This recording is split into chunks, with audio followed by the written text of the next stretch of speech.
الحمد للہ وکفا والصلاة والسلام علی عبادہ الذین اصطفیٰ اما بعد فاعوذ باللہ من الشیطان الرجیم بسم اللہ الرحمن الرحیم وقالت اليہود لیست النصارى علی شیء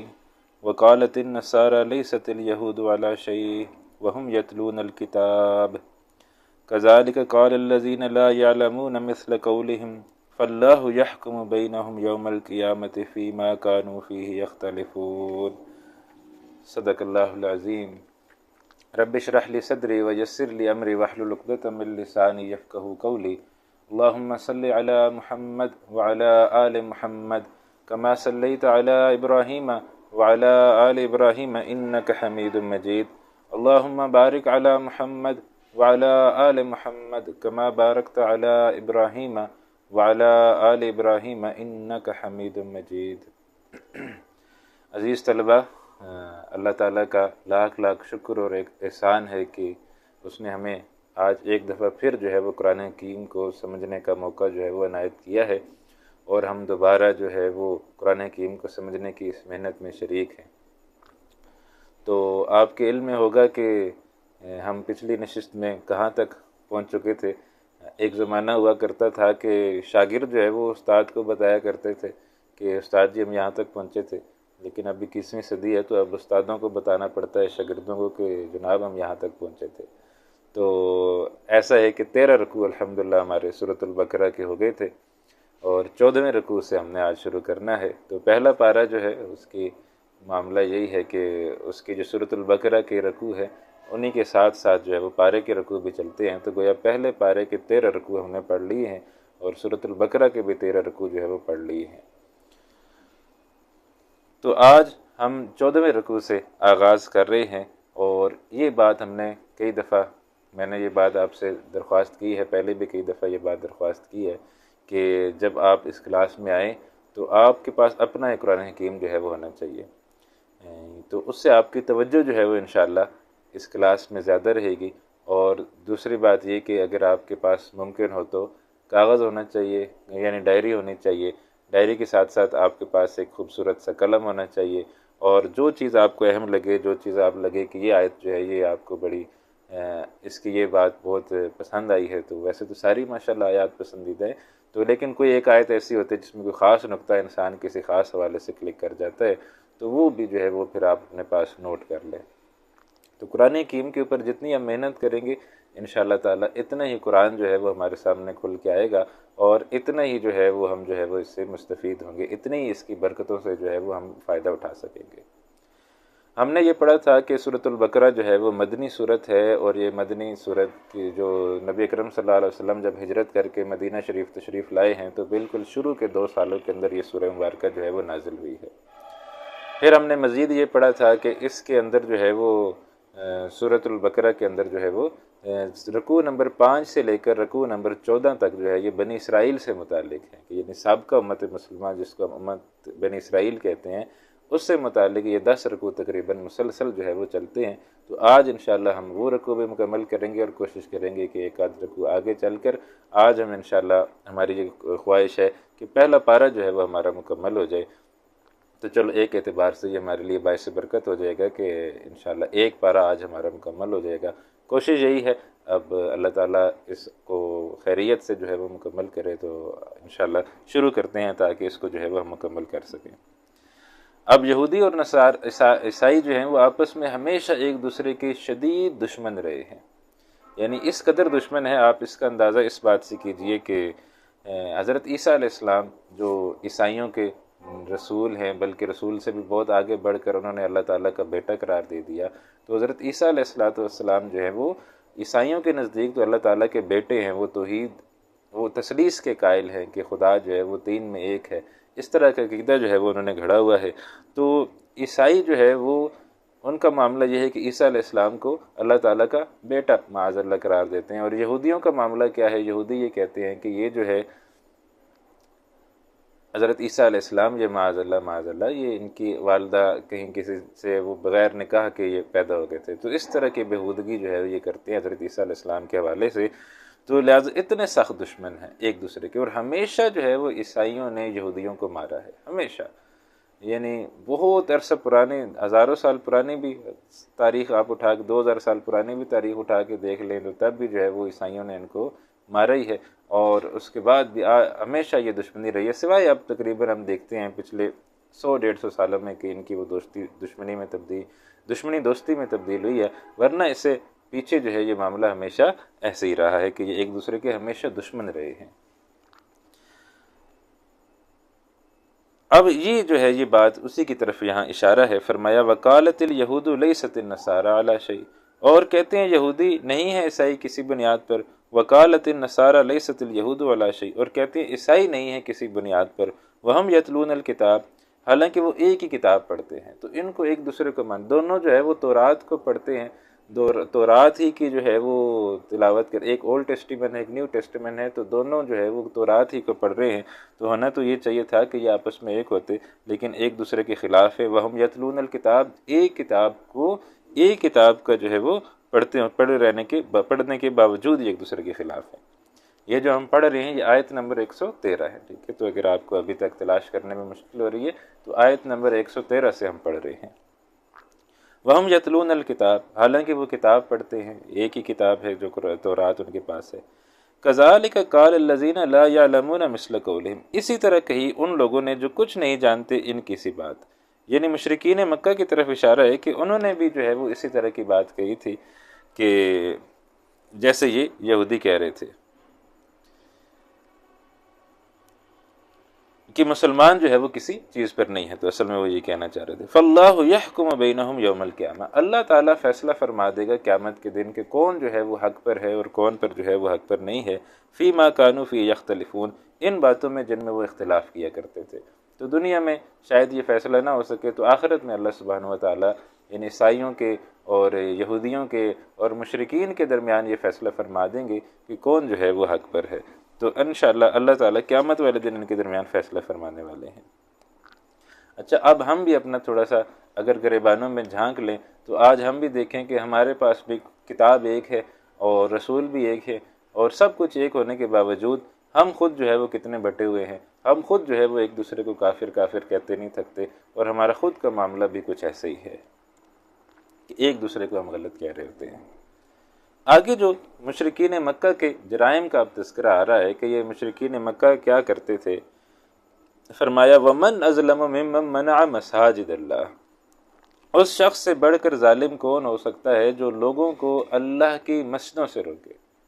یعنی ویسے تو یہ خطاب بنی اسرائیل سے چل رہا ہے یہ 10 رکوع، لیکن بیچ میں یہ کچھ آیات مشرکین مکہ کے حوالے سے بھی آ رہی ہیں کہ وَمَنْ أَظْلَمُ مِمَّنْ مَنَعَ مَسَاجِدَ اللَّهِ، اس شخص سے بڑھ کر ظالم کون ہو سکتا ہے جو لوگوں کو اللہ کی مسجد سے روکے کہ بھائی اس مسجد میں تم نہیں آ سکتے۔ تو اصل مفہوم تو اس کا یہ ہے کہ نبی اکرم صلی اللہ علیہ وسلم کو مسجد حرام سے روک دیا گیا۔ آپ صلی اللہ علیہ وسلم مسجد حرام میں عبادت کرنے کے لیے جاتے تھے تو ان کو وہاں سے روک دیا گیا، نہ صرف روک دیا گیا بلکہ معاذ اللہ آپ صلی اللہ علیہ وسلم کو شہید کرنے کی سازش کی گئی مکہ کے اندر۔ آپ صلی اللہ علیہ وسلم کو مجبور کیا گیا کہ آپ صلی اللہ علیہ وسلم ہجرت کر کے مکہ سے مدینہ تشریف لے جائیں۔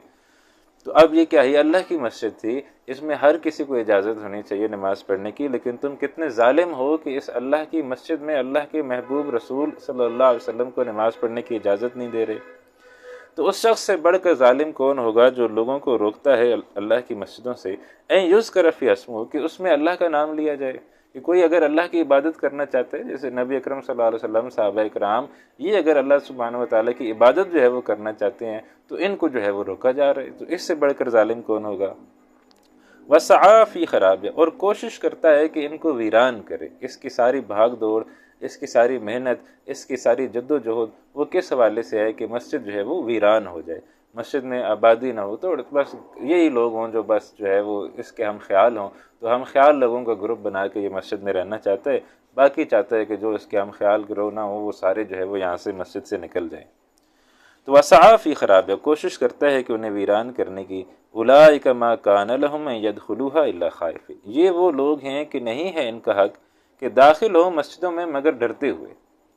دیکھیے مسجد جو ہے وہ کس کا گھر ہے؟ اللہ سبحانہ و تعالیٰ کا گھر ہے، بادشاہ سلامت کا گھر ہے۔ اگر آپ کو جو ہے وہ کبھی اتفاق ہو کہ کبھی کوئی بہت بڑے افسر کے ہاں یا کسی بہت بڑے بیوروکریٹ کے ہاں یا کسی بہت بڑے جج کے ہاں یا کسی بہت بڑے جو ہے وہ وزیر اعظم صدر کے ہاں پیش ہونے کا موقع ملے تو آپ کیسے جو ہے وہ ڈر ڈر کے ہوں گے، یار یہ ادھر یہ نہ ہو جائے، وہ ناراض نہ ہو جائے، یہ نہ ہو جائے، آپ کیسے عاجزی ہو ان کے ساری کے ساتھ اس کے سامنے. کئی لوگ تو بچھ ہی جاتے ہیں، تو کئی لوگ ذرا چلو ٹھیک ہے اپنی انا میں جو ہے وہ اپنے جو ہے وہ اسٹیٹس کو برقرار رکھتے ہوئے بھی ان سے ملتے ہیں، لیکن اکثریت لوگوں کا معاملہ یہ ہوتا ہے کہ ان کے سامنے تو جا کے ایک بچھنے والا ہی معاملہ ہوتا ہے ایسے افسران کے آگے جا کے. تو ایسے افسران کے سامنے جا کے تم ایسے بھیگی بلی بن کے ان کے سامنے پیش ہوتے ہو تو یہ اللہ کے گھر میں تم شیر بن جاتے ہو. اللہ کے گھر میں تو اور زیادہ عاجزی و انکساری کا معاملہ جو ہے وہ ہونا چاہیے. اللہ تعالیٰ کے گھر میں تو اور زیادہ خشوع و خضوع کا معاملہ جو ہے وہ ہونا چاہیے. اللہ کے گھر میں تو اور زیادہ ڈرتے ڈرتے داخل ہونا چاہیے کہ یہ جو ہے بادشاہ سلامت کا گھر ہے، یہ بادشاہ کا گھر ہے. میں کوئی اس مسجد کے اندر کوئی ایسی بات نہ کر دوں جس سے بادشاہ ناراض ہو جائے، اس گھر کا مالک ناراض ہو جائے، تو پھر تو یہ معاملہ ہونا چاہیے. تو اولئک ما کان لهم ان يدخلوها الا خائفین، ان کو تو چاہیے تھا کہ یہ اللہ کے گھر میں داخل ہوتے ڈرتے ڈرتے. لہم فی الدنیا خزی، ان کے لیے دنیا کی زندگی میں رسوائی ہے، ولہم فی الآخرۃ عذاب عظیم، اور آخرت کی زندگی میں بھی عظیم عذاب ہے. کہ یہ وہ لوگ جنہوں نے خاص طور پر تو نبی اکرم صلی اللہ علیہ وسلم کو روکا ہے کہ اللہ کی مسجد میں اللہ کی عبادت کریں، ان کا معاملہ یہ ہے کہ ان کے لیے دنیا کی زندگی میں ذلت و رسوائی ہے، اور آخرت میں بھی ان کے لیے اللہ سبحانہ و تعالیٰ نے دردناک عذاب جو ہے وہ تیار کر کے رکھا ہے. اچھا، ہم بھی جو ہم میں سے بھی جو مسجدوں کو آباد کرنے والے لوگ ہیں تو وہ بھی ذرا اس آیت کو بڑا جو ہے وہ سوچ سمجھ کے پڑھیں، اور ایسا نہ ہو کہ خدا نخواستہ ہم بھی جو ہے وہ کوئی ایسا معاملہ کر رہے ہوں کہ بھائی مسجد کے اندر صرف میرے ہم خیال لوگ جمع ہوں گے، مسجد کے اندر جو میرے ہم خیال لوگ نہیں ہیں وہ جمع نہیں ہو سکتے. تو ایسا معاملہ جو ہے وہ نہیں ہونا چاہیے. اب ایک اور مضمون جو ہے وہ اس کی طرف اشارہ آ رہا ہے، اور یہ تھا کہ نبی اکرم صلی اللہ علیہ وسلم جب مبعوث ہوئے، جب رسالت ملی آپ صلی اللہ علیہ وسلم کو مکہ کے اندر، تو اس وقت جو قبلہ تھا جو وہ تھا بیت المقدس. اصل میں قبلہ بیت المقدس تھا،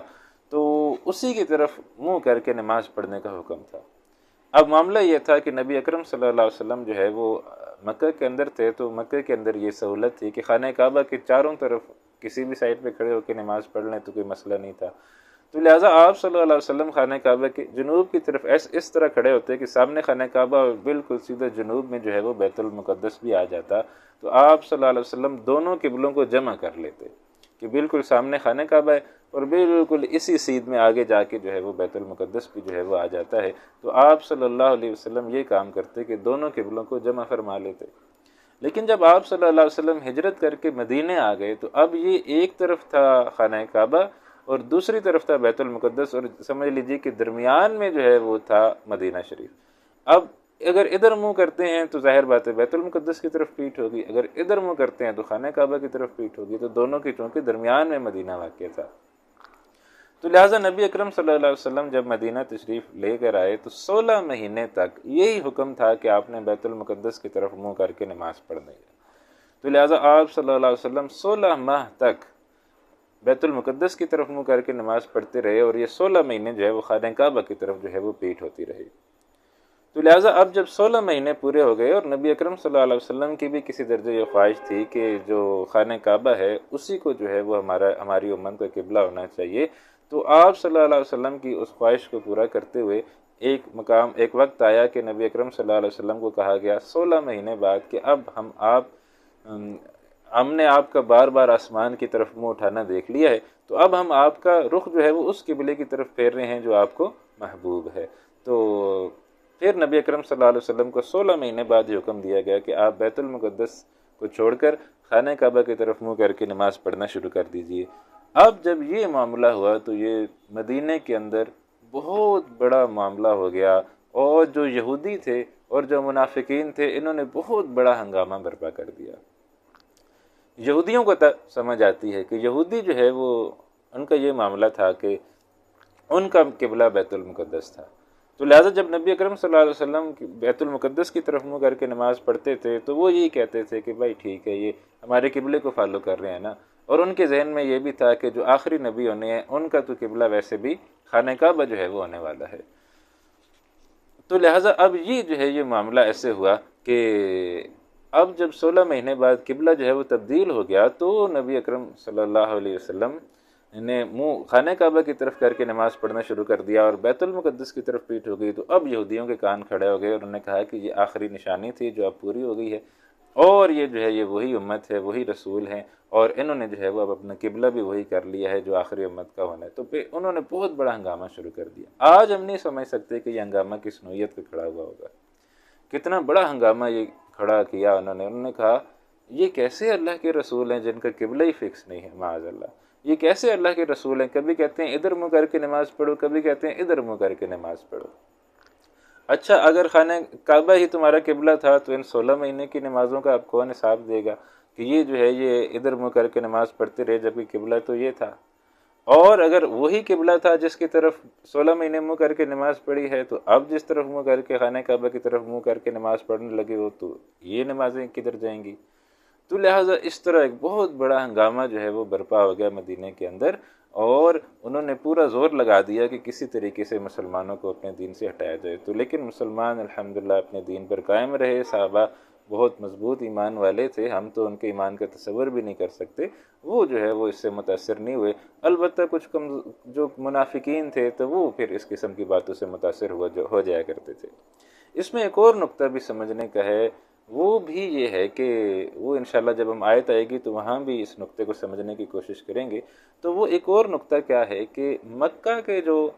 صحابہ کرام تھے ان کو خانہ کعبہ سے بڑی محبت تھی، ابو بکر ہیں، عمر ہیں، عثمان ہیں، علی ہیں رضوان اللہ تعالیٰ علیہم اجمعین، یہ جو جتنے بھی صحابہ کرام ہیں ان کو خانہ کعبہ سے بڑی محبت تھی۔ جتنے بھی مکہ سے لوگ آئے تھے مدینہ، ان سب کو خانہ کعبہ سے جو ہے وہ بڑی شدید قسم کی محبت تھی۔ اب یہ جو ہے 16 مہینے خانہ کعبہ کی طرف پیٹھ کر کے نماز پڑھتے رہے اور منہ تھا بیت المقدس کی طرف، تو یہ جو مکی صحابہ ہیں ان کی گویا ایک طرح کی آزمائش تھی، اور یہ خاص طور پر نبی اکرم صلی اللہ علیہ وسلم کا حکم تھا۔ یعنی قرآن حکیم کے اندر ہم پورا پڑھ جاتے ہیں تو ہمیں کہیں یہ حکم نہیں ملتا کہ آپ بیت المقدس کی طرف منہ کر کے نماز پڑھو، تو یہ نبی اکرم صلی اللہ علیہ وسلم کا حکم تھا کہ بھائی نماز جو ہے وہ ہم نے بیت المقدس کی طرف منہ کر کے نماز پڑھنی ہے۔ قرآن کے اندر ایسی کوئی بات نہیں تھی، تو لہٰذا یہ صحابہ مکی صحابہ کا یہ امتحان تھا کہ آیا وہ رسول کی بات مانتے ہیں یا نہیں مانتے۔ یہ ہمارے قریب جو ہے یہ کوئی ٹرک اڈا ہے تو آپ نے پریشان نہیں ہونا کہ یہ کس قسم کی آوازیں آ رہی ہیں، پتہ نہیں آپ کو جا رہی ہیں یا نہیں جا رہی، مجھے بڑے ٹرکوں کی آج آوازیں آ رہی ہیں، آج شاید کوئی ان کے مسئلہ ہے تو زیادہ ٹرک آئے ہوئے ہیں۔ تو یہ ایک اعتبار سے یہ جو ہے یہ نبی اکرم صلی اللہ علیہ وسلم نے جو حکم دیا کہ بیت المقدس کی طرف منہ کر کے نماز پڑھو 16 مہینے، تو یہ مکی صحابہ جو ہے وہ ان کی آزمائش کا معاملہ ہو گیا۔ جو مدینہ کے اندر صحابہ کرام رضوان اللہ علیہم اجمعین آباد تھے ان کا معاملہ یہ تھا کہ وہ مکے سے اتنی نہیں ان کو الفت تھی، وہ بیت المقدس سے زیادہ جو ہے وہ محبت رکھتے تھے۔ اس کی وجہ یہ کہ وہاں یہود تھے، مدینہ کے اندر یہود جو ہے ان کا قبلہ جو ہے وہ تھا بیت المقدس، تو لہٰذا یہودی جو ہے وہ اس طرف زیادہ رجحان رکھتے تھے اور ان کے نزدیک خانہ کعبہ سے زیادہ بیت المقدس کی اہمیت تھی۔ تو لہٰذا اب ہوا معاملہ کیا کہ نبی اکرم صلی اللہ علیہ وسلم نے جب 16 مہینے بعد ادھر منہ کرنے کا کہا اور اللہ سبحانہ وتعالیٰ کی طرف سے حکم آ گیا، تو پہلے 16 مہینے مکی صحابہ کا امتحان تھا، اور اب 16 مہینے کے بعد مدنی صحابہ کا امتحان ہو گیا کہ اب تم نے ادھر منہ کر کے نماز پڑھنا ہے۔ تو اس طریقے سے مکی اور مدنی دونوں صحابہ کرام رضوان اللہ علیہ مجمعین کا امتحان ہو گیا، اور دونوں ہی جو ہے وہ الحمدللہ کامیاب ہوئے۔ کسی صحابی نے یہ نہیں کہا کہ نہیں میں تو ادھر ہی منہ کر کے نماز پڑھوں گا، بلکہ جدھر نبی اکرم صلی اللہ علیہ وسلم نے حکم دیا تھا ادھر ہی صحابہ کرام منہ کر کے نماز پڑھنے والے ہو گئے۔ اب یہ سارا پس منظر ہے، تو اب ہم انشاءاللہ جب یہ آیات پڑھیں گے تو ہم انشاءاللہ ہمیں سمجھ آتی جائے گی بات کی۔ فرمایا وَلِلَّهِ الْمَشْرِقُ وَالْمَغْرِبُ، مشرق و مغرب اللہ ہی کے ہیں، بھائی ادھر منہ کر کے نماز پڑھو، تب بھی اگر اللہ کا حکم ادھر منہ کر کے نماز پڑھنے کا ہے تو تب بھی کوئی پریشانی کی بات نہیں، اللہ تعالیٰ قبول کرے گا۔ اگر ادھر منہ کر کے نماز پڑھنے کا حکم اللہ تعالیٰ کی طرف سے ہے تو تب بھی پریشانی کی کوئی بات نہیں، اللہ تعالیٰ اس کو بھی قبول کرے گا۔ تو وَلِلَّهِ الْمَشْرِقُ وَالْمَغْرِبُ، مشرق اور مغرب اللہ کے ہیں۔ فَأَيْنَمَا تُوَلُّوا فَثَمَّ وَجْهُ اللَّهِ، تم جس طرف بھی رخ کرو گے اللہ تعالیٰ کو پا لو گے۔ اگر اللہ سبحانہ وتعالیٰ نے یہ حکم دیا ہوا تھا اور اللہ کے محبوب رسول صلی اللہ علیہ وسلم نے حکم دیا ہوا تھا کہ مشرق کی طرف بیت المقدس کی طرف منہ کر کے نماز پڑھو، تو ٹھیک ہے، وہ بھی نمازیں قبول۔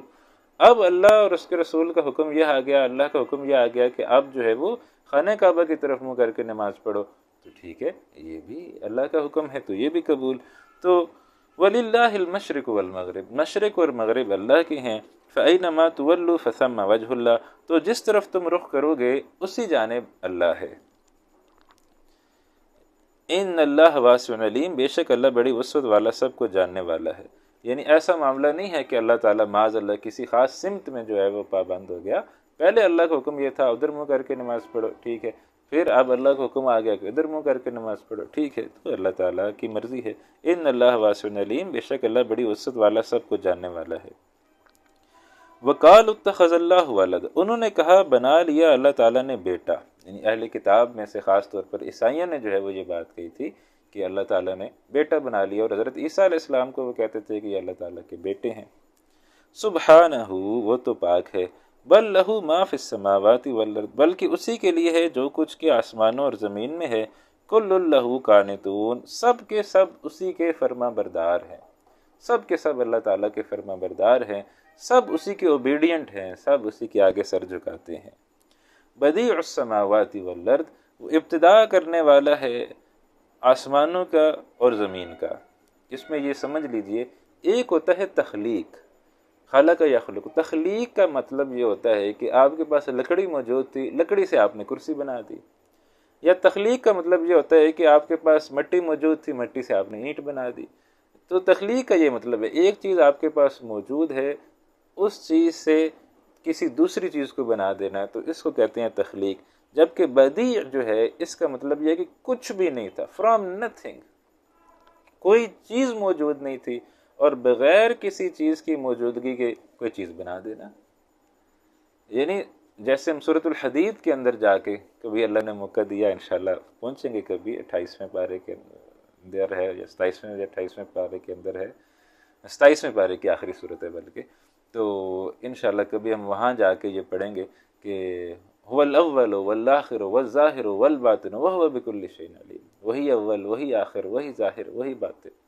تو اول صرف اور صرف اللہ سبحانہ و تعالیٰ تھا اور کوئی چیز نہیں تھی۔ ایک ہمارے یہاں یہ تصور پایا جاتا ہے کہ اللہ سبحانہ و تعالیٰ بھی پہلے تھا، اور یہ کائنات میں جو کچھ ہے، جیسے یہ زمین ہے، سورج ہے، چاند، اس کو میٹر کہتے ہیں، تو یہ میٹر بھی موجود تھا، اللہ سبحانہ و تعالیٰ بھی موجود تھے، تو اللہ نے بس اس کی شکل کو ایسے کر کے زمین و آسمان کی بنا دی۔ تو یہ تصور ٹھیک نہیں، پہلے صرف اور صرف اللہ سبحانہ و تعالیٰ کی ذات تھی اور کچھ بھی نہیں تھا۔ تو اللہ نے فرام نتھنگ اتنی بڑی یونیورس بنا دی، اتنی بڑی کائنات بنا دی، اور اللہ تعالیٰ کی تو یہ شان ہے کہ وَإِذَا أَرَادَ شَيْئًا أَن يَقُولَ لَهُ كُن فَيَكُن، اس کی تو یہ شان ہے کہ جب وہ کسی معاملے میں کہتے ہیں ہو جا، بس وہ ہو جاتا ہے۔ تو یہ کوئی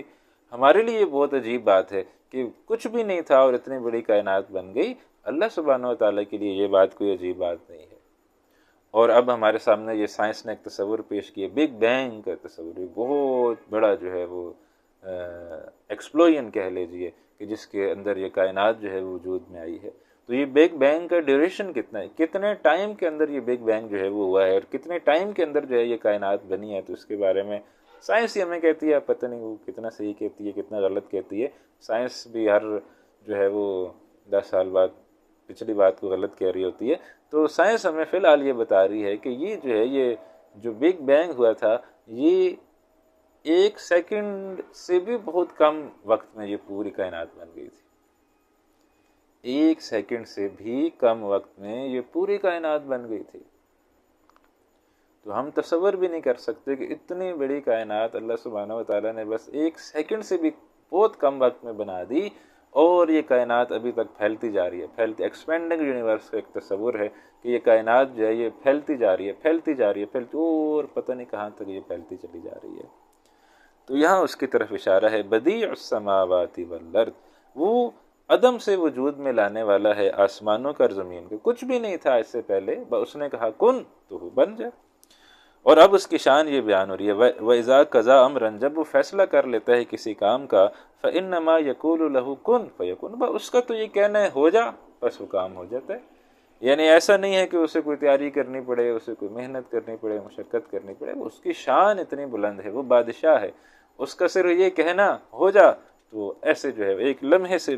1 سیکنڈ، میں نے کہا بہت بڑی چیز ہے، ایک سیکنڈ سے بھی بہت کم وقت میں اتنی بڑی کائنات جو ہے وہ بن کے ہمارے سامنے آ گئی۔ تو فَإِنَّمَا يَقُولُ لَهُ كُن فَيَكُن، جو کہتے ہو جا تو بس وہ ہو جاتا ہے۔ وَقَالَ الَّذِينَ لَا يَعْلَمُونَ، اور کہا انہوں نے جو کچھ نہیں جانتے، لَوْلَا يُكَلِّمُنَا اللَّهُ، اللہ تعالیٰ ہم سے کلام کیوں نہیں کرتا؟ یعنی اگر اللہ ہے اور رسولوں سے کلام کرتا ہے، انبیاء پر وحی آتی ہے، تو کوئی ہم سے بھی کلام کرنا چاہیے۔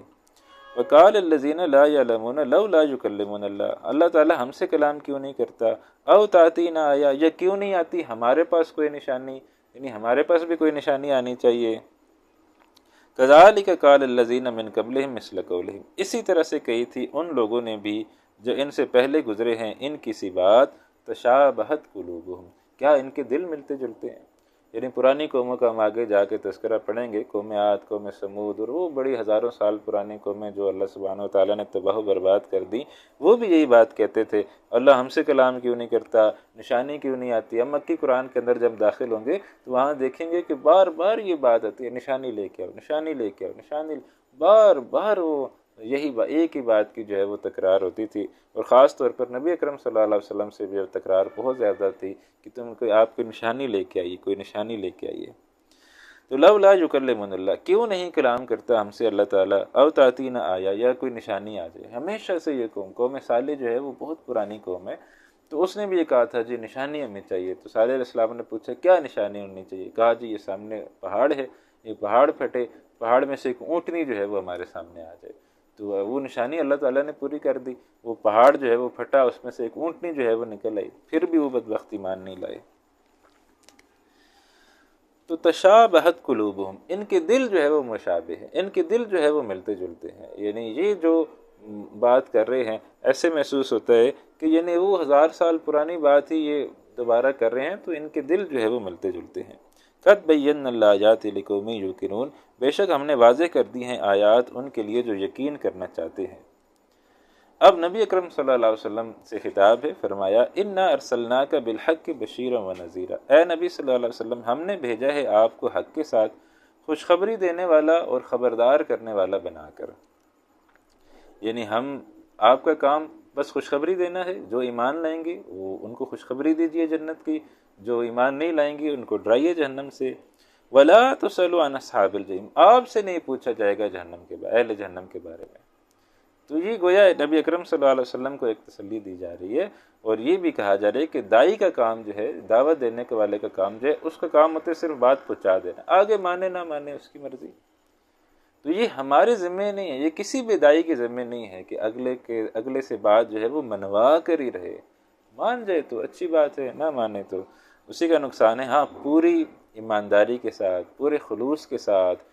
پوری اپنی ایفرٹ لگا کر اس کو دعوت دینی ہے، دعوت دینے میں کوئی کمی کوتاہی نہیں ہونی چاہیے، لیکن پوری ایمانداری کے ساتھ، پورے خلوص اخلاص کے ساتھ، پوری محنت کے ساتھ دعوت دینے کے باوجود بھی اگر اگلا ایمان نہیں لا رہا تو پھر نہیں پوچھا جائے گا۔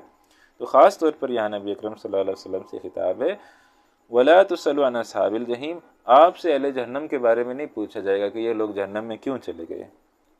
وَلَن تَرْضَىٰ عَنْكَ الْيَهُودُ وَلَا النَّصَارَىٰ، اور آپ ہرگز راضی نہیں ہوں گے آپ سے یہودی اور نہ عیسائی۔ یعنی خاص طور پر تو یہ خطاب تو انکا سے ہے، نبی اکرم صلی اللہ علیہ وسلم سے ہے، لیکن یہ اصل میں ہمیں یہ سنایا جا رہا ہے۔ وَلَن تَرْضَىٰ عَنْكَ الْيَهُودُ، ہرگز آپ سے یہودی راضی نہیں ہوں گے، وَلَن نَّصَارَىٰ، نہ عیسائی نازل ہوں گے، حَتَّىٰ تَتَّبِعَ مِلَّتَهُمْ، یہاں تک کہ آپ ان کے دین کی پیروی شروع کر دیں، یہاں تک کہ آپ ان کی دین کی اتباع جو ہے وہ شروع کر دیں، آپ اپنا دین اسلام چھوڑ کر ان کے دین کے اندر داخل ہو جائیں، تو پھر شاید وہ آپ کو مان لیں، تو ورنہ جو ہے وہ آپ سے کبھی بھی راضی نہیں ہوں گے۔ تو یہ بات ہمیں بھی سمجھنے کی ضرورت ہے، یہ بات جو ہے وہ ہمارے حکمرانوں کو بھی کوئی جا کے سمجھائے کہ بھائی اللہ سبحانہ و تعالیٰ نے یہ بات کہی ہوئی ہے کہ یہ یہود و نصارہ کبھی تم سے راضی نہیں ہوں گے۔ یہ ہمارے حکمران بھاگتے ہیں ان کی طرف اور ان کو راضی کرنے کی کوشش کرتے ہیں، تو کہا جا رہا ہے کبھی بھی وہ تم سے راضی نہیں ہوں گے۔ قل ان ھدی اللہ ھو الھدی، فرمائیے بے شک اللہ کی ہدایت ہے اصل ہدایت۔ وَلَئِنِ اتَّبَعْتَ أَهْوَاءَهُمْ، اور اگر فرض محال آپ نے پیروی کی ان کی خواہشات کی، بعد الذی جاءک من العلم، اس کے بعد کہ آ چکا ہے کہ آپ کے پاس علم، ما لک من اللہ من ولی ولا نصیر، پھر نہیں ہوگا آپ کے لیے اللہ کے سامنے کوئی دوست، نہ ہی کوئی مددگار۔ یہاں بظاہر خطاب نبی اکرم صلی اللہ علیہ وسلم سے ہے، لیکن اصلاً خطاب ہم سے ہے کہ ظاہر بات ہے نبی اکرم صلی اللہ علیہ وسلم سے تو معاذ اللہ یہ تصور سوچا بھی نہیں جا سکتا، تصور بھی نہیں کیا جا سکتا، تو لیکن خطاب ہم سے ہے کہ بھائی اگر تم ان کو راضی کرنے کی کوشش کرو گے تو وہ تم سے کبھی راضی نہیں ہوگا، اور اللہ کو راضی کرنے کی کوشش کرو، اللہ راضی ہو جائے گا۔ اب جو تلاوت کلام پاک ہے اس کی اہمیت کا بیان آ رہا ہے کہ یہ کتنی اہم ہے کہ قرآن کریم کی تلاوت جو ہے وہ کرنی چاہیے۔ تو ماشاءاللہ ہم جو ہے وہ یہاں پر قرآن کریم کو سمجھنے کی ایک محنت کے اندر ہم سب شریک ہیں، اور اب آپ سب میری بات غور سے سنیں کہ ہم کتنی تلاوت کرتے ہیں، کتنا معمول ہے ہمارا کہ ہم روزانہ قرآن حکیم اتنا تلاوت کرتے ہیں۔ تو ہم اپنا جائزہ لیں، میں اپنا جائزہ لوں، آپ اپنا جائزہ لیں کہ کیا ہمارا معمول ہے، روزانہ ہم کتنا جو ہے وہ تلاوت کرتے ہیں۔ صحابہ کرام رضوان اللہ علیہم اجمعین کا معمول کیا تھا؟ ایک منزل روز پڑھا کرتے تھے، 7 دنوں میں قرآن حکیم ختم کیا کرتے تھے، بعض صحابہ 3 دنوں میں قرآن حکیم ختم کیا کرتے تھے۔ پھر جب امت جو ہے وہ زوال کا شکار ہوئی، بعد میں صحابہ کرام کے دور کے بعد، تابعین شاید تبع تابعین کے دور کے بعد بھی، معلوم نہیں کب، لیکن جب امت زوال کا شکار ہوئی تو تب قرآن حکیم کو 30 پاروں کے اندر تقسیم کر دیا گیا کہ اب بھائی لوگوں کے اندر وہ اتنی ہمت نہیں رہی کہ ایک منزل روز پڑھیں، تو چلو ایک پارہ پڑھ لیا کریں کہ 30 دن کے اندر قرآن حکیم ختم ہو جائے۔ تو یہ جو 30 پاروں کی تقسیم ہے یہ بھی بہت بعد کے دور کی تقسیم ہے، لیکن آج تو ہمارا دل کرتا ہے کہ یہ پتہ نہیں کتنے حصوں میں اس کو شاید مزید 365 حصوں میں کوئی تقسیم کرتی ہے، جی بس ایک آیت پڑھ لیں روز تو کافی ہے، 2 آیت پڑھ لیں تو جی کافی ہے، بس جی کسی سے جب میں پوچھتا ہوں کہ جی کتنا قرآن پڑھنا چاہیے، بس جی 2 آیات بھی کافی ہیں جی، بس جی 4 آیات بھی کافی ہیں جی۔ تو ان سے پوچھ لیں کہ پھر بھائی دکان کتنی دیر کھولنی چاہیے، اگر دکاندار ہے تو پوچھیں دکان کتنی دیر کھولنی چاہیے، اگر دفتر میں جاتے ہیں تو پوچھیں دفتر میں کتنی دیر جانا چاہیے، بچے اسکول میں جاتے ہیں تو بچوں کو اسکول کتنی دیر جانا چاہیے۔ تو ہر طرف جو ہے وہ ہم گھنٹوں کے حساب سے وقت دیتے ہیں، دکان پہ، دفتر پہ، بچوں کے اسکول میں، گھر کے کام کاج میں، ہر حساب میں گھنٹوں کے حساب سے ہمارے پاس وقت موجود ہے۔ اور وقت نہیں ہے تو کس چیز کے بارے میں نہیں ہے؟ وقت نہیں ہے تو قرآن حکیم کے بارے میں نہیں ہے۔ اس حوالے سے ہم سوچتے رہے بس 2 آیتیں کافی ہیں جی، اس کے ہم اور آگے بڑھنے کا سوچتی ہی نہیں ہے۔ تو لہٰذا اس حوالے سے کم از کم جو ٹارگٹ ہے وہ یہ ہے کہ ایک پارہ ہم روزانہ پڑھنے والے بن جائیں، یہ ہمارا کم از کم ٹارگٹ ہے۔ اور ترتیب یہ ہونی چاہیے کہ مہینے کی جو تاریخ ہو وہی ہمارا پارہ ہونا چاہیے۔ کئی لوگوں کی یہ ترتیب ہے اور کئی سالوں سے یہ ترتیب ہے، اور الحمدللہ بہت اچھا جو ہے وہ چلتے ہیں کہ جیسے 1 تاریخ ہے تو پہلا پارہ، 5 تاریخ ہے تو 5واں پارہ، 10 تاریخ ہے تو 10واں پارہ، 15 تو 15واں پارہ، 30 تاریخ کو تو 30واں پارہ۔ 28 کا مہینہ آ جائے تو کوئی بات نہیں، آپ 3 پارے پڑھ دیں ایک دن، انشاءاللہ کچھ بھی نہیں ہوگا ہے۔ کبھی 31 کا مہینہ آ جائے گا تو ایک دن چھٹی بھی مل جائے گی۔ تو لہٰذا یہ ہونا چاہیے کہ ایک پارہ کم از کم ہم روز پڑھنے والے ہوں، اتنا ہمیں ذوق و شوق ہونا چاہیے۔ ایک پارہ پڑھنے میں کتنا ٹائم لگے گا؟ جی کتنا ٹائم لگے گا ایک پارہ پڑھنے میں؟ میرا تو یہ خیال ہے کہ 40 منٹ لگ جائیں گے، جو ماشاءاللہ اور اچھی سپیڈ سے پڑھتے ہیں تو آدھے گھنٹے میں پڑھ لیں گے۔ تو لیکن کیا ہمارے پاس اللہ سبحانہ و تعالیٰ کو دینے کے لیے پورے دن میں 40 منٹ بھی نہیں ہے؟ کیا آدھا گھنٹہ بھی نہیں ہے؟ تو لہٰذا یہ ایک مقام غور و فکر ہے کہ ہم روزانہ قرآن حکیم کتنا پڑھتے ہیں۔ تو یہاں اب اس کی طرف اشارہ ہے کہ بھائی قرآن حکیم روزانہ پڑھا کرو۔ فرمایا الذین آتیناہم الکتاب، وہ لوگ کہ جن کو ہم نے دی ہے کتاب، یتلونہ حق تلاوتہ، وہ اس کی تلاوت کرتے ہیں جیسا کہ اس کی تلاوت کا حق ہے۔ اب حق جو ہے وہ کون ادا کر سکتا ہے، لیکن مراد یہ کہ میکسیمم اپنا دینے کی کوشش کرتے ہیں، جتنا وہ جو ہے وہ میکسیمم قرآن حکیم کو پڑھ سکتے ہیں، میکسیمم جو ہے وہ قرآن حکیم کو پڑھنے کی کوشش کرتے ہیں۔ تو یتلونہ حق تلاوتی اولئک یؤمنون بہ، یہی لوگ ایمان رکھتے ہیں اس پر۔ اب اندازہ کر لیجئے کہ یہ کیسی بات اللہ سبحانہ و تعالیٰ کہہ رہے ہیں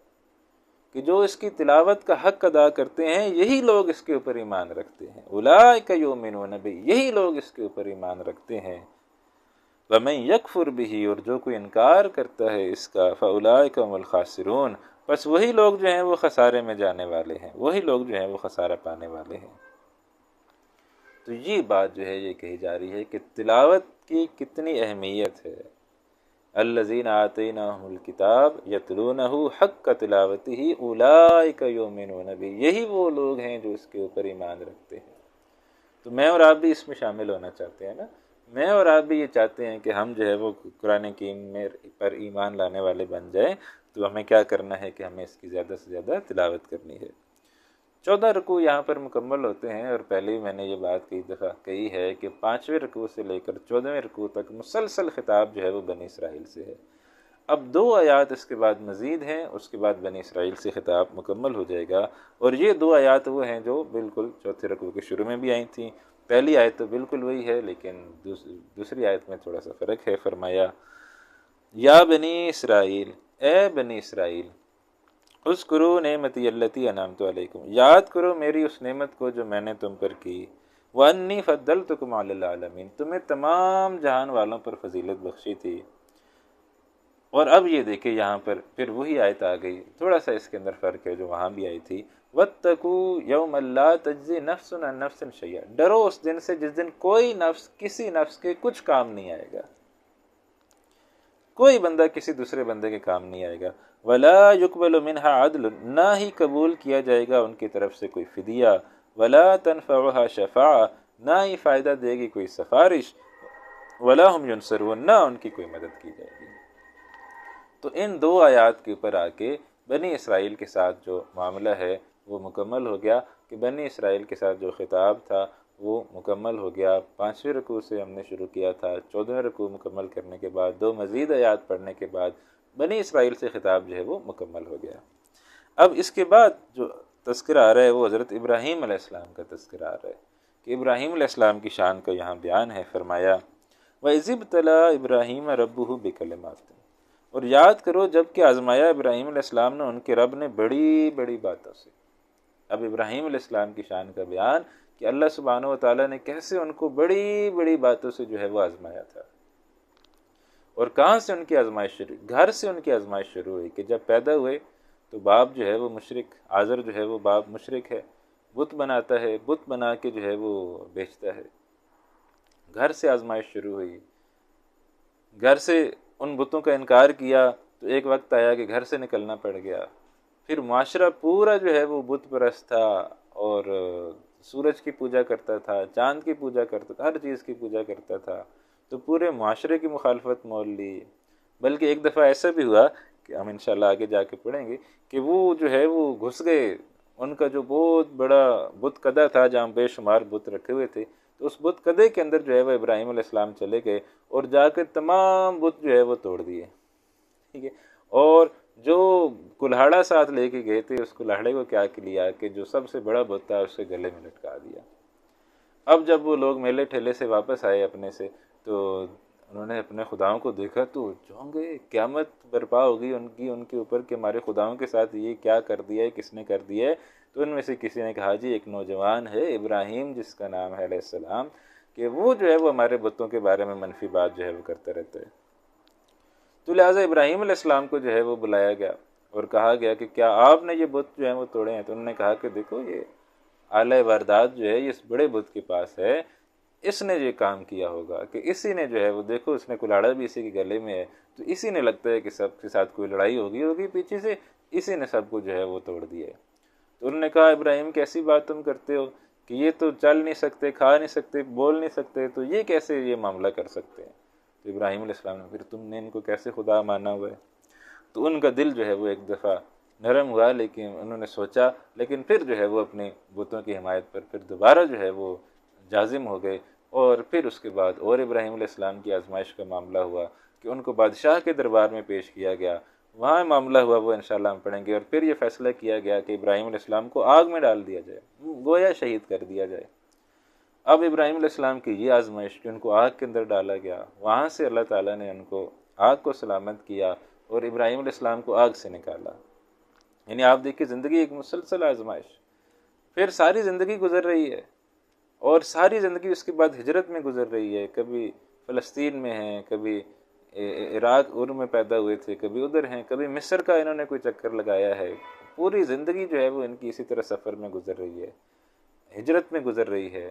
پھر آزمائش یہ کہ ان کی اولاد کوئی نہیں ہو رہی، عمر جو ہے وہ بڑھتی جا رہی ہے، بہت طویل عمر ہو گئی ہے، بوڑھے ہو گئے ہیں لیکن اولاد کوئی نہیں ہو رہی۔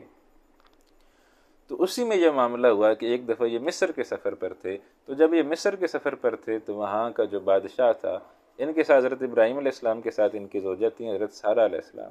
تو بادشاہ نے کی جو نیت ہے وہ حضرت سارہ علیہ السلام پر خراب ہو گئی، تو اس بادشاہ نے حضرت سارہ علیہ السلام کی طرف کسی بری نیت سے ہاتھ بڑھایا، تو جیسے ہی اس نے ہاتھ بڑھایا تو اس کا ہاتھ جو ہے وہ شل ہو گیا، یعنی وہ ہاتھ جو ہے وہ بالکل جو ہے وہ کام کرنا چھوڑ گیا۔ ابراہیم علیہ السلام نے دعا کی تو اس کا ہاتھ جو ہے وہ دوبارہ صحیح ہو گیا۔ اب دوبارہ جب اس کا ہاتھ ہوا دوبارہ اس نے ہاتھ بڑھایا، جب دوبارہ ہاتھ بڑھایا ہاتھ دوبارہ شل ہو گیا، پھر ابراہیم علیہ السلام نے دعا کی، پھر تیسری دفعہ یہ معاملہ ہوا، پھر اس کو اندازہ ہوا کہ یہ کوئی معمولی لوگ نہیں ہیں، یہ کوئی عظیم لوگ ہیں، تو ان کی عزت و تکریم کرنی چاہیے۔ پھر وہ سچی توبہ اس نے کی، سچے ارادے سے وہ باز آ گیا،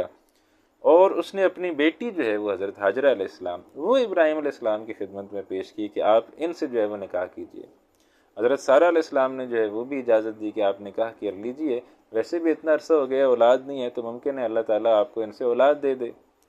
تو حضرت حاجرہ علیہ السلام کے ساتھ شادی ہو گئی، اور 87 سال کی عمر میں جا کے اللہ سبحانہ و تعالیٰ نے انعام کیا اور ایک بیٹا جو ہے وہ عطا کیا جس کا نام اسماعیل رکھا گیا۔ اب جب اسماعیل علیہ السلام آپ دیکھیں 87 سال کی عمر میں جا کے اللہ تعالیٰ نے بیٹا دیا، تو یہ بھی کتنی بڑی آزمائش کہ 87 سال اللہ تعالیٰ نے اولاد نہیں دی۔ پھر جو ہے وہ تقریباً جب یہ حضرت ابراہیم علیہ السلام 100 سال کے ہو گئے اور اسماعیل علیہ السلام 13 سال کے ہو گئے، ایک ہی بیٹے ہیں ابراہیم علیہ السلام کے، اور 87 سال کی عمر میں ملے ہیں، 100 سال کی عمر ہو گئی ہے، تو اب اللہ تعالیٰ کا حکم آ گیا کہ اس بیٹے کو بھی ذبح کر دو۔ اب آپ ذرا تصور کیجئے کہ کتنی بڑی آزمائش ہے کہ 100 سال کی عمر میں ایک ہی بیٹا، اور اس بیٹے کو بھی کہا جا رہا ہے کہ اب اس کو ذبح کر دو، تو ابراہیم علیہ السلام نے اپنے اس بیٹے کو بھی ذبح کر دیا۔ ہاں یہ معاملہ ہے کہ اللہ تعالیٰ نے اس کو بچا لیا، اور ابراہیم علیہ السلام کی جگہ جو ہے وہ اسماعیل علیہ السلام کی جگہ جو ہے وہ جنت سے مینڈا لایا گیا، وہ مینڈے کو جو ہے وہ ذبح کیا گیا، اسماعیل علیہ السلام بچا لیے گئے، لیکن ابراہیم علیہ السلام نے چھری پھیر دی تھی، وہ چھری نہیں چلی، تو وہ علیحدہ مسئلہ ہے کہ اللہ سبحانہ و تعالیٰ نے ایسی جو ہے وہ قبول فرما لیا، ورنہ وہ جو ہے وہ پیچھے نہیں ہٹے تھے۔ تو لہٰذا یہ بات ہے کہ ابراہیم علیہ السلام کو جب اللہ تعالیٰ نے آزمایا وہ آزمائش میں پورے اترے، اسی لیے وہ اتنے جلیل القدر جو ہے وہ رسول ہیں، اتنا ان کا بلند مقام ہے کہ اس کے بعد نبوت جو ہے وہ صرف اور صرف ابراہیم علیہ السلام کی نسل میں رہی ہے، کہ حضرت حاجرہ علیہ السلام سے اسماعیل علیہ السلام، حضرت سارہ علیہ السلام سے حضرت اسحاق علیہ السلام، اور ایک اور ان کی زوجہ تھی کتورہ، ان سے بھی نسل میں پھر آگے حضرت شعیب علیہ السلام آئے ہیں۔ تو جتنے بھی انبیاء آئے ہیں یہ حضرت ابراہیم علیہ السلام کی نسل میں سے ہی آئے ہیں، تو یہ جو ہے وہ اتنا بڑا انعام دیا اللہ تعالیٰ نے پھر حضرت ابراہیم علیہ السلام کو۔ فرمایا وَإِذِ ابْتَلَىٰ إِبْرَاهِيمَ رَبُّهُ بِكَلِمَاتٍ، یاد کرو جب کہ آزمایا ابراہیم علیہ السلام کو ان کے رب نے بڑی باتوں سے، فَأَتَمَّهُنَّ، انہوں نے اس کو پورا کر دیا۔ قَالَ إِنِّي جَاعِلُكَ لِلنَّاسِ إِمَامًا، فرمایا اللہ نے بے شک میں بنانے والا ہوں تمہیں تمام انسانوں کے لیے امام۔ اور آج بھی ابراہیم علیہ السلام کا مقام اگر آپ جاننا چاہیں تو میری اور آپ کی نماز پوری نہیں ہو سکتی کہ جب تک ہم ابراہیم علیہ السلام کا تذکرہ نہ کریں۔ اللہم صلی علی محمد وعلی آل محمد کما صلیت علی ابراہیم وعلی آل ابراہیم انک حمید مجید، تو پھر دوبارہ بھی ابراہیم علیہ السلام کا تذکرہ آتا ہے، تو یعنی تمام لوگوں کے امام، ہمارے بھی امام، تمام لوگوں کے امام۔ تو قال انی جاعلک للناس اماما، کہا کہ میں تمہیں تمام لوگوں کا امام بنانے والا ہوں۔ قال ومن ذریتی، ابراہیم علیہ السلام نے کہا اچھا مجھے تو آپ امام بنا رہے ہیں، تو میری اولاد کا کیا معاملہ ہوگا، میری اولاد کے ساتھ کیا سلوک ہوگا؟ فرمایا قال لا ینال عہد الظالمین، کہا اللہ تعالیٰ نے کہ ظالموں سے ہمارا وعدہ نہیں ہے، آپ کی اولاد میں سے جو نیک فرما بردار ہوں گے ان کے ساتھ ہم معاملہ اچھا رکھیں گے، ان کو نبوت بھی دیں گے، تمام انبیاء ابراہیم علیہ السلام کی نسل میں سے ہیں، تو آپ کے جو اولاد میں سے نیک و صالح ہوں گے ان کو ہم نبوت بھی دیں گے، لیکن جو ظالم ہوں گے ان کو کچھ نہیں ملے گی۔ قال لا ینال عہد الظالمین، فرمایا کہ یہ جو ہمارا وعدہ ہے یہ ظالموں سے نہیں ہے۔ اب اس کے بعد جو ہے وہ معاملہ یہ ہوا کہ فرمایا وَإِذْ جَعَلْنَا الْبَيْتَ مَثَابَةً لِلنَّاسِ وَأَمْنًا، اور یاد کرو جب ہم نے بنایا اس گھر خانہ کعبہ کو لوگوں کے لیے بار بار آنے کا مرکز اور امن کی جگہ۔ خانہ کعبہ ایسی جگہ ہے کہ اگر آپ نہیں گئے ہوئے تو پھر آپ کو نہیں پتہ کہ وہاں کی کیا چاشنی ہے، لیکن اگر آپ ایک دفعہ ہوئے تو پھر آپ کا بار بار دل کرے گا کہ یار ایک اور چکر میں خانہ کعبے کا لگا کے ہوں۔ یہ جو ہر سال لوگ جاتے ہیں تو دل کرتے ہی ہے نا، تو آپ جاتے ہیں۔ وَاتَّخِذُوا مِن مقام ابراہیم مصلی، اور ہم نے جو حکم دیا تھا کہ بناؤ مقام ابراہیم علیہ السلام کو نماز پڑھنے کی جگہ۔ مقام ابراہیم، وہ اگر آپ خانہ کعبہ کے طواف میں دیکھیں تو وہاں پر ایک وہ گولڈن میں ایک پتھر سے ہے وہ رکھا گیا ہے، تو اسی کو کہا گیا ہے کہ یہ مقام ابراہیم ہے۔ وَعَهِدْنَا إِلَىٰ إِبْرَاهِيمَ وَإِسْمَاعِيلَ، اور ہم نے یہ وعدہ لیا تھا ابراہیم علیہ السلام سے اور اسماعیل علیہ السلام سے، أَن طَهِّرَا بَيْتِيَ لِلطَّائِفِينَ، کہ تم دونوں پاک رکھو گے میرے گھر کو طواف کرنے والوں کے لیے، کہ یہ جو طواف کریں گے لوگ ان کے لیے گھر کو پاک صاف رکھنا ہے، والعاکفین، اعتکاف میں بیٹھنے والوں کے لیے، والرکع السجود، اور رکوع اور سجود کرنے والوں کے لیے۔ تو یہ گویا ابراہیم علیہ السلام اور اسماعیل علیہ السلام کی یہ ڈیوٹی لگائی گئی کہ آپ نے میرے اس گھر کو پاک صاف رکھنا ہے تاکہ لوگ آئیں وہ پاک صاف گھر میں اللہ تعالیٰ کی جو ہے وہ عبادت کریں۔ اور یہ اب ڈیوٹی ہر اس شخص کے اوپر منتقل ہو جاتی ہے جو بھی کسٹوڈین ہوتا ہے خانہ کعبہ کا، مسجد حرام کا، مسجد نبوی کا، خاص طور پر مسجد حرام کا۔ جو بھی کسٹوڈین ہوگا مسجد حرام کا، اس کے اوپر یہ فرض ہے، یہ لازم ہے اللہ سبحانہ و تعالیٰ کی طرف سے کہ وہ اس گھر کی صفائی اور ستھرائی کا اہتمام جو ہے وہ کرے گا تاکہ لوگ آئیں ان کو یہ مسجد صاف ستھری جو ہے وہ ملے۔ تو ابھی آپ جائیں عمرے پر، حج پر جائیں تو آپ دیکھیں لاکھوں کا مجمع جو ہے وہ ہوتا ہے، لیکن لاکھوں کا مجمع ہونے کے باوجود بھی وہاں کی صفائی جو ہے وہ مثالی ہے۔ اب جب ابراہیم علیہ السلام نے کچھ دعائیں کی ہیں تو ان دعاؤں کا تذکرہ آ رہا ہے۔ فرمایا وَإِذْ قَالَ ابراہیم، اور یاد کرو جب دعا کی ابراہیم علیہ السلام نے، رَبِّ اجْعَلْ هَٰذَا بَلَدًا آمِنًا، اے میرے رب بنا دے اس کو امن والا شہر، یعنی یہ جو مکہ ہے اس کو امن والا شہر بنا دے، یا امن ہونا چاہیے، کوئی لڑائی جھگڑے دنگا فساد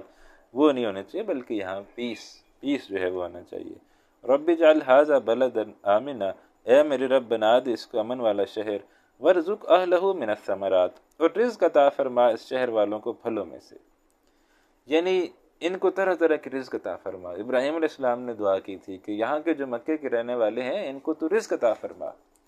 اور آج بھی آپ دیکھ لیجئے کہ وہاں پر جو ہے وہ جتنا پھل، جتنا فروٹ اور جتنے کھانے پینے کی چیزیں جتنی مکہ کے اندر ملتی ہیں اتنی شاید اور کہیں بھی نہیں ملتی۔ دنیا جہان کا فروٹ جو ہے وہ مکے کے اندر آپ کو ملتا ہے۔ تو یہ ابراہیم علیہ السلام کی دعا ہے، وَارْزُقْ أَهْلَهُ مِنَ الثَّمَرَاتِ، رزق عطا فرما شہر والوں کو پھلوں میں سے۔ اور اب جب یہ دعا کی تو چونکہ پہلے جب یہ کہا گیا تھا کہ ہم آپ کو تمام لوگوں کا امام بنا رہے ہیں، تو ابراہیم علیہ السلام نے یہ دعا کی،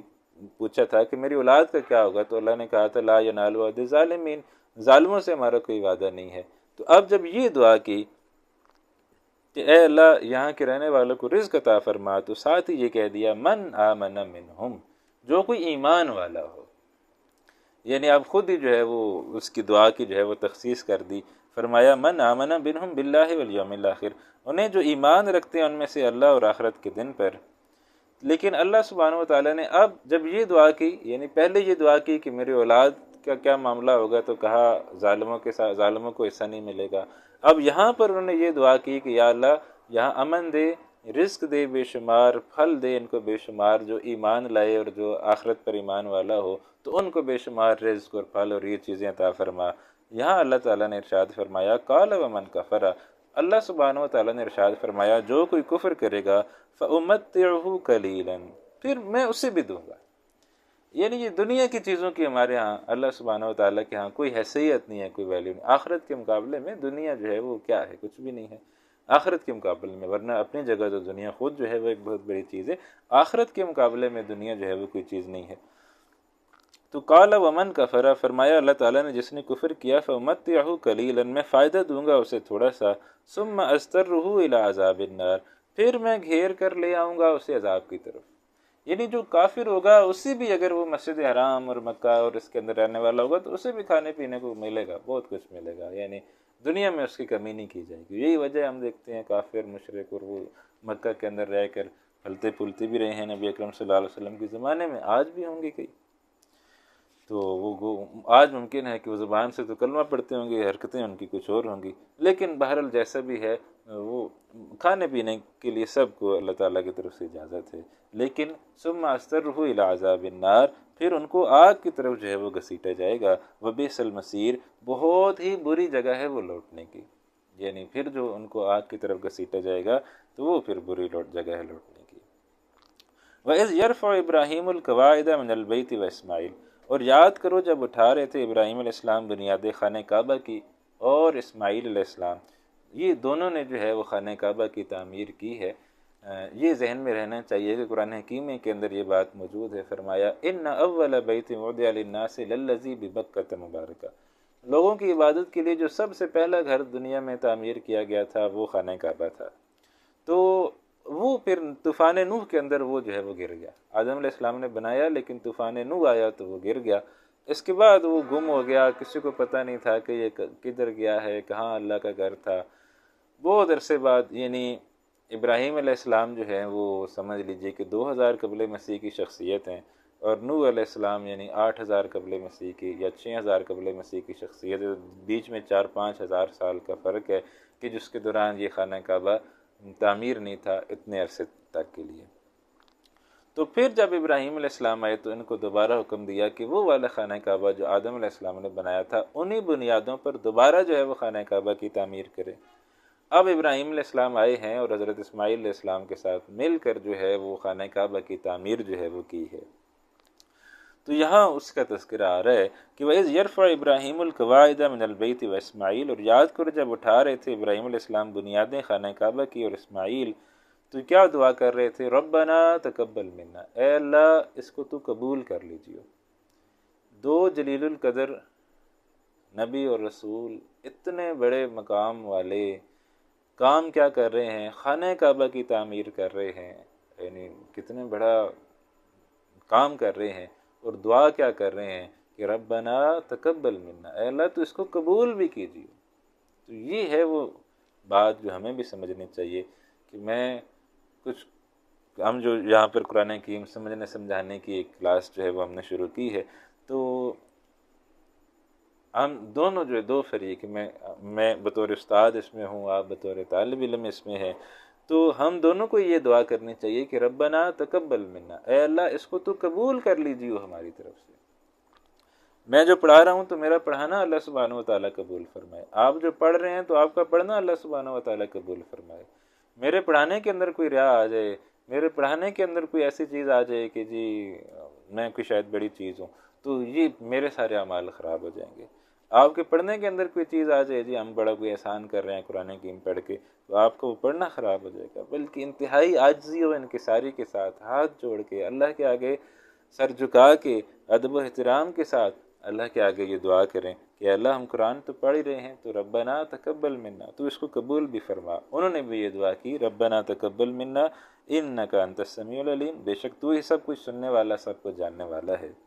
ربنا وجعلنا مسلمین لک، پھر مزید دعائیں کی، اے اللہ ہم دونوں کو اپنا فرما بردار رکھ، ومن ذریتنا امتن، اور ہماری اولادوں میں سے ایک امت کھڑی فرما، مسلمۃ لک، جو تیری فرما بردار ہو۔ اب یہ جو دعا کی ہے ابراہیم علیہ السلام نے اور اسماعیل علیہ السلام نے، یہ کس کے لیے دعا کی ہے؟ یہ میرے اور آپ کے لیے دعا کر رہے ہیں کہ ابراہیم، باقی تو جو چلی گئی نسل وہ تو اسحاق علیہ السلام اور یعقوب علیہ السلام اور بنی اسرائیل ہو گئے، اور وہ سارے تو دوسری لڑی چلی گئی۔ اسماعیل علیہ السلام اور ابراہیم علیہ السلام جب دعا کر رہے ہیں کہ ہماری نسل میں سے ایک امت کھڑی فرما، تو گویا وہ میرے اور آپ کے لیے دعا فرما رہے ہیں کہ اے اللہ ہماری نسل میں سے ایک امت کھڑی فرما، اور وہ امت کیا ہے کہ نبی اکرم صلی اللہ علیہ وسلم رسول ہیں اور ہم وہ امت ہیں۔ ہم جو ایمان لے آتے ہیں نبی اکرم صلی اللہ علیہ وسلم پر تو ہم امت بن جاتے ہیں۔ تو ومن ذریتنا امتا مسلمۃ لک، جو تیری فرما بردار ہو، وارنا مناسکنا، اور سکھا ہمیں ہماری عبادت کے طریقے، وتب علینا، اور ہم پر نظر کرم فرما، انک انت التواب الرحیم، بے شک تو ہی بہت نظر کرم فرمانے والا، ہمیشہ رحم فرمانے والا ہے۔ اور اس رکوع کے آخر میں اب پھر جو ہے وہ بہت عظیم دعا جو ہے وہ آ رہی ہے، فرمایا ربنا وابعث فیہم رسولا منہم، اے ہمارے رب بھیج ان میں سے ایک رسول انہی میں سے، یعنی انہی کے اندر سے ایک رسول ہو جو کیا کام کرے، یتلو علیہم آیاتک، پڑھ کر سنائے ان کو تمہاری آیات، وَيُعَلِّمُهُمُ الْكِتَابَ وَالْحِکْمَةَ، اور سکھائے انہیں احکامات اور حکمت، وَيُزَكِّيهِمْ، اور ان کا تزکیہ کرے، ان کو پاک صاف کرے، اِنَّكَ أَنْتَ الْعَزِيزُ الْحَكِيمُ، بے شک تو ہی زبردست کمال حکمت والا ہے۔ یعنی پہلے امت کے لیے دعا کی اور پھر ایک رسول کے لیے دعا کی کہ ایک رسول کھڑا فرما، وہ رسول جو ہے وہ ایک امت ہو جس امت کا وہ آیات پڑھ کے سنائے، کتاب سکھائے، حکمت سکھائے، ان کا تزکیہ کرے۔ تو یہ دعائیں ہیں جو ابراہیم علیہ السلام خانہ کعبہ کی تعمیر کرتے ہوئے کر رہے ہیں، اور اللہ تعالیٰ کا کتنا بڑا احسان ہے کہ ان کی وہ دعا قبول ہوئی، وہ امت، وہ رسول آئے، ان رسول نے وہ امت بنائی، اور کتنا بڑا اعزاز ہے کہ میں اور آپ اس امت میں شامل ہیں جس کے لیے ابراہیم علیہ السلام اور اسماعیل علیہ السلام دعا کر رہے ہیں۔ تو اس پر بھی اللہ تعالیٰ کا شکر ادا کرنا چاہیے۔ تو یہاں پر ہمارا 15 رکوع پورے ہوئے، اب ہمارے پاس ٹائم ہے تقریباً 5-7 منٹ ہی ہیں، تو انشاءاللہ ہم کر لیتے ہیں ایک رکوع اور کر لیتے ہیں۔ ویسے آپ مجھے پتہ ہے تھک جاتے ہوں گے، بٹ ایک رکوع انشاءاللہ اور کر لیتے ہیں۔ وَمَن يَرْغَبُ عَن مِّلَّةِ إِبْرَاهِيمَ، اور کون ہے جو اعراض کرے ابراہیم علیہ السلام کے راستے سے، إِلَّا مَن سَفِهَ نَفْسَهُ، سوائے اس کے کہ جس نے حماقت میں ڈال لیا اپنے آپ کو، یعنی ابراہیم علیہ السلام کے راستے کی پیروی کرو۔ وَلَقَدِ اسْتَفَيْنَاهُ فِي الدُّنْيَا، اور یقیناً ہم نے چن لیا تھا انہیں دنیا کی زندگی میں، وَإِنَّهُ فِي الْآخِرَةِ لَمِنَ الصَّالِحِينَ، اور یقیناً آخرت میں بھی وہ صالح لوگوں میں ہوں گے۔ اِذْ قَالَ لَهُ رَبُّهُ أَسْلِمْ، جب ان کو ان کے رب نے کہا سرنڈر، سر تسلیم خم کرو، فرما برداری اختیار کرو، قال اسلمت لرب العالمین، انہوں نے کہا کہ میں اب فرما برداری اختیار کرتا ہوں تمام جہانوں کے رب کی، یعنی یہاں تک کہ اپنے بیٹے کو ذبح کرنے کے لیے بھی تیار۔ وَوَصَّى بِهَا إِبْرَاهِيمُ بَنِيهِ وَيَعْقُوبَ، اور وصیت کی اسی کی، یعنی اللہ تعالیٰ کی فرما برداری ہی کی وصیت کی ابراہیم علیہ السلام نے اپنے بیٹوں کو، اور یعقوب نے بھی، یا بنیہ، اور انہوں نے کہا اے میرے بچوں، اے میرے بیٹو، ان اللہ اصطفیٰ لکم الدین، بے شک اللہ نے پسند فرما لیا تمہارے لیے اپنی فرما برداری کا دین، یعنی اس کے اوبیڈینٹ بن کے رہو۔ فلا تموتن، اور دیکھو تمہیں ہرگز موت نہ آئے، الا وانتم مسلمون، مگر اس حالت میں کہ تم فرما بردار ہو۔ ام کنتم شہداء، کیا تم موجود تھے، اذ حضر یعقوب الموت، جب یعقوب علیہ السلام کے پاس آئی موت۔ تو یعقوب علیہ السلام مصر کے اندر تھے، یوسف علیہ السلام کے ساتھ وہاں چلے گئے تھے، تو وہاں پر ان کو موت کا وقت آئی۔ تو موت کے وقت کی کیفیت کا بیان ہے کہ وہ موت کے وقت ایک نبی کا کیا مقام ہوتا ہے کہ وہ موت کے وقت کس حوالے سے اپنی اولاد کے حوالے سے فکر مند ہوتے ہیں۔ تو کہا اس قال لبنیہ، جب انہوں نے پوچھا اپنے بیٹوں سے، ما تعبدون من بعدی، تم کس کی عبادت کرو گے میرے بعد، یعنی نبی کو یہ نہیں فکر کہ وہ جائیداد ہے اور یہ چیزیں ہیں، بلکہ نبی کو یہ فکر ہے کہ یہ عبادت کس کی کریں گے۔ قالوا نعبد الہک، انہوں نے کہا ہم عبادت کریں گے آپ کے معبود کی، وَإِلَٰهَ آبَائِكَ إِبْرَاهِيمَ وَإِسْمَاعِيلَ وَإِسْحَاقَ، اور ہم آپ کے باپ دادا یعنی ابراہیم اور اسماعیل اور اسحاق کے معبود کی جو ہے وہ عبادت کریں گے۔ الہم واحدہ، وہ ایک ہی معبود ہے، وَنَحْنُ لَهُ مُسْلِمُونَ، اور ہم اسی کی فرما برداری اختیار کرنے والے ہیں۔ تِلْكَ أُمَّةٌ قَدْ خَلَتْ، یہ بھی ایک جماعت تھی جو گزر چکی، انبیاء کی جماعت، اتنی عظیم جماعت، یہ بھی ایک جماعت تھی جو گزر چکی۔ لہا ما کسبت وَلَكُم ما کسبتم، ان کے لیے وہ ہے جو انہوں نے کمایا، تمہارے لیے وہ ہے جو تم کماؤ گے۔ یعنی کسی کی اولاد میں ہونا یہ نہیں ہے کہ میں تو ابراہیم علیہ السلام کی اولاد میں ہوں تو اب جنت تو میری پکی ہے، نہیں، وہ ان کے لیے ان کے اعمال، تمہارے لیے تمہارے اعمال۔ وَلَا تُسْأَلُونَ عَمَّا كَانُوا يَعْمَلُونَ، تم سے یہ نہیں پوچھا جائے گا کہ وہ کیا عمل کرتے رہے تھے۔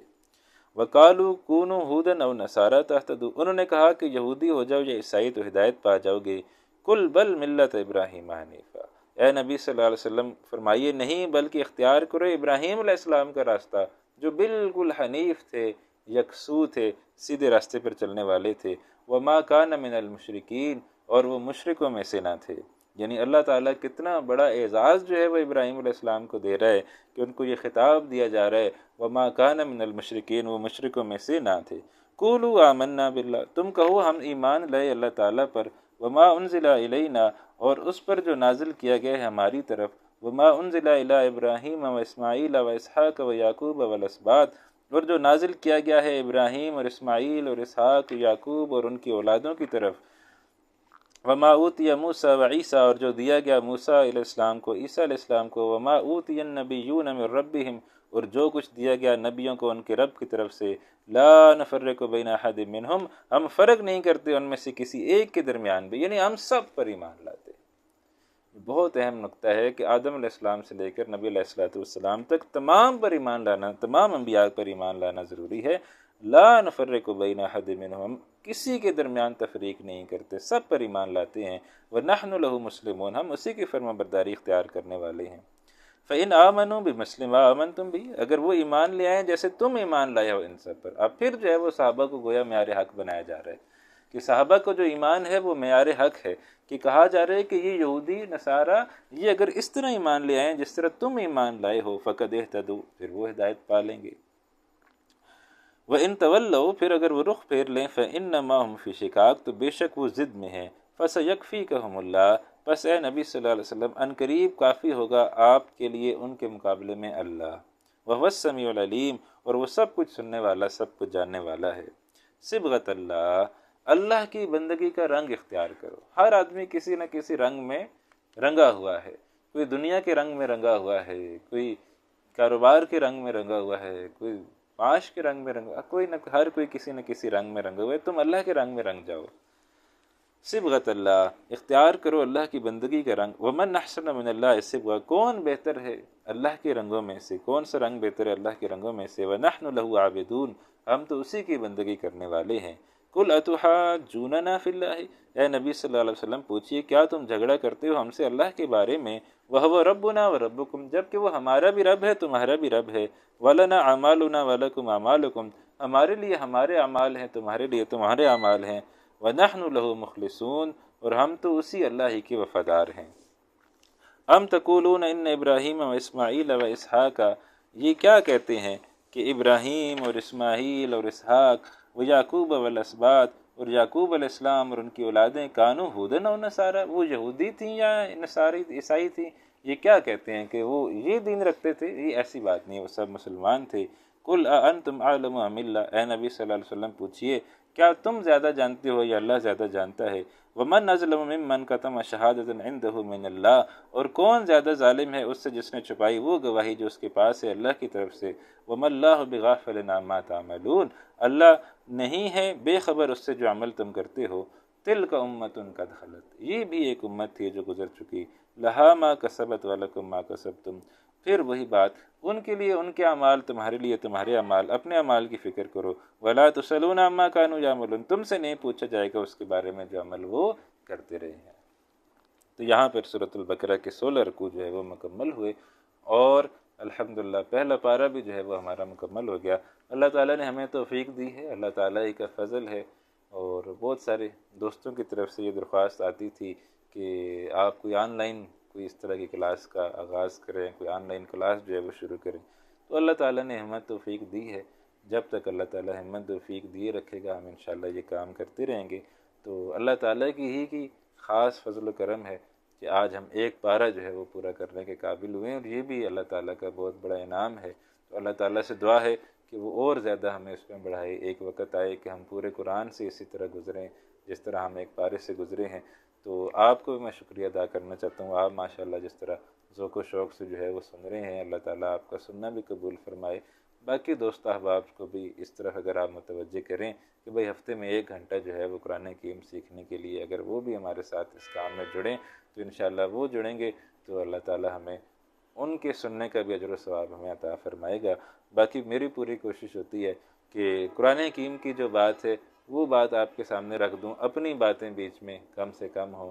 کیونکہ خدا نخواستہ ایسا نہ ہو جائے کہ قرآن حکیم بیان کرتے کرتے میں کوئی اپنی بات کر لوں اور آپ سمجھیں کہ شاید یہ بھی کوئی آیت ہی ہے۔ تو میں پورا اس سے کوشش کرتا ہوں اس سے اجتناب کرنے کی کہ صرف جو اللہ کا کلام ہے وہی آپ کے سامنے رکھوں، اور جو میرے سامنے ترجمہ ہے یہ بھی مستند علماء کا، بڑے علماء کا ترجمہ ہے، تو کوشش بھی میری یہ ہوتی ہے کہ میں ترجمہ بھی وہی پڑھوں جو یہاں پر لکھا ہوا موجود ہے، تاکہ خدا نخواستہ کوئی معمولی سی غلطی سے ہم اللہ تعالیٰ کو ناراض نہ کر بیٹھیں، ایسا نہ ہو کہ ہم اللہ سبحانہ و تعالیٰ کو راضی کرنے کے چکر میں اس کو ناراض کر بیٹھیں۔ تو انتہائی عاجزی و انکساری کے ساتھ یہ دعا کرتے ہوئے کہ ربنا تقبل منا، اے اللہ تو ہم سے اس کاوش کو قبول کر لینا، اس دعا کے ساتھ ہم اس کلاس کا اختتام کر رہے ہیں کہ ربنا تقبل منا انک انت السمیع العلیم، اے اللہ تو ہم سے قبول فرما، ہماری اس کاوش کو قبول فرما جو ہم جتنا بھی کلام پاک پڑھنے کی کوشش کر رہے ہیں، تو اللہ تعالی ہماری اس کاوش کو قبول و منظور فرمائے۔ اور انشاءاللہ اب اگلی کلاس میں ہم دوسرا پارہ شروع کریں گے، تو اللہ تعالی آپ کو بھی ہمت توفیق دی رکھے کہ آپ بھی اس سے جڑے رہیں، اللہ تعالیٰ مجھے بھی ہمت توفیق دی رہے کہ میں بھی جو ڈیوٹی کر رہا ہوں وہ کرتا رہوں، اور اللہ تعالیٰ ہمیں اس ساری کاوش کو ہمارے لیے توشِ آخرت بنائے، آمین یا رب العالمین۔ انشاءاللہ آپ سے اگلے ہفتے ملاقات ہوگی، تب تک کے لیے السلام علیکم ورحمۃ اللہ وبرکاتہ۔ سبحانک اللہم و بحمدک، نشہد ان لا الہ الا انت، نستغفرک و نتوب الیک۔